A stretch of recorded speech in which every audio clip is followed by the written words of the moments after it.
Oluyimba lw'omukwano luno Belinda Nanyonga we tutuukidde mu kibiina lwe tumusanze awuliriza ku Beijing Language and Culture University nga luli mu lulimi Luchina.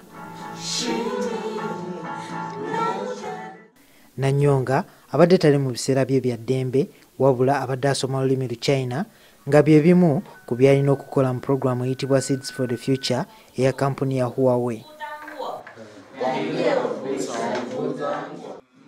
Ono y'omu ku bayizi 10 okuva mu yunivasite ez'enjawulo abaatwalibwa e China okubaako bye bayiga naddala mu buwangwa ne tekinologiya we bituuse mu ggwanga lino. Atubuulidde lwaki asoma olulimi luno. Abachina balina bakoze bizinesi nyingi nnyo mu Uganda. Kati bwe mba nduyize wano nja kuba nsobola okwogera nabo buli mu ngeri yonna gye neetaaze okutambuzaamu emirimu gyange nga nzizeeyo. Ono agamba nti tagenda kulukomya China wokka kubanga alwetaaga mu bulamu bwe obwa bulijjo. Ssaawa zino mbadde ndowoozaamu nti we tunaakoma wegenda otandikira kubanga nina okufuna ogenda ku intaneti nga ku YouTube okwo neneyongerayo mu maaso n'Oluchina lwange. Tabadde yekka mu kibiina kino alimu n'abayizi abalala era nabo Bannayuganda nga nabo batubuulidde lwaki bakiraba nga kya mugaso okusoma Oluchina.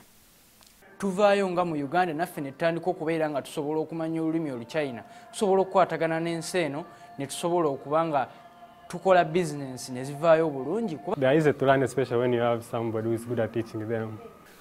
Mu bye basoma mubadde n'okukyusa amannya gaabwe okugazza mu Luchina.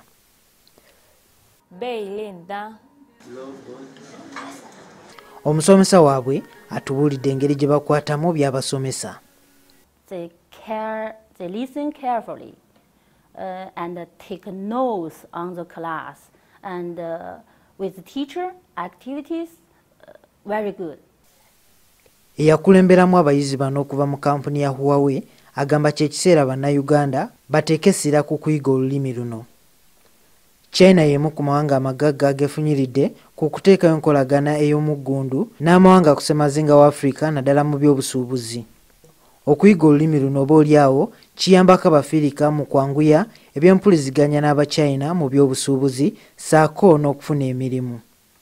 Gye buvuddeko abaddukanya ebyenjigiriza mu ggwanga bavaayo ne bategeeza nga bwe bagenda okutandika okusomesa olulimi Oluchina mu gamu masomero agali mu ggwanga. Wabula enkola eno yalina kutandika mu 2018 n'okutuusa leero tewali nnyo kyamaanyi kyatuukiddwako. Abayizi abatandise okusoma olulimi luno mu ggwanga ly'e China bagamba nti banadda ku butaka bajja genda mu maaso nga balwesomesa. Juma Kiria, NTV, Beijing, China.